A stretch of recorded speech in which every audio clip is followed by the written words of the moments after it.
Tulikuwa na idadi ya mbuzi 150 na hii mbuzi 120 ni ya jamii wengine, na vile tunachagua beneficiaries ni tuko na zones tofauti tofauti. So kila zone wanafanya kamkunji ama mkutano, wana identify watu wao ambaye wamepoteza kila kitu wakati ya jilali. Alafu wanasema leo ni fulani, ndio sasa wakiwa na subira kwamba kitu ingine ikipatikana tena watachagua. Pia kwa warani tumechagua pia warani katika zones. Tuko na viongozi ya warani na viongozi ya wazee. So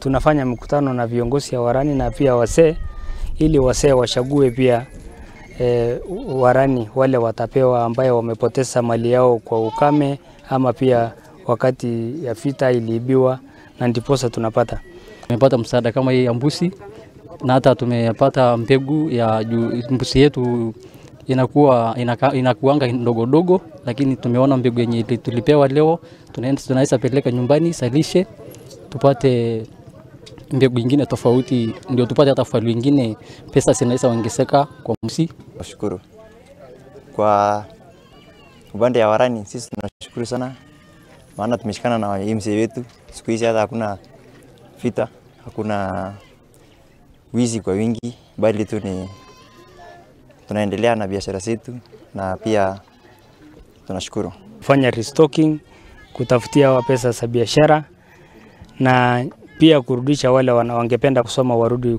kwenda shule, kwa sababu wengi wao bado ni washanga, wanaweza rudi shule. So mimi nimeanza program ya warani about January 2023 na bado tunaendelea na imezaa matunda. Hiyo kuongelesha warani, kupeleka exposure tours, kushikana na county na pia conservancies imezaa matunda.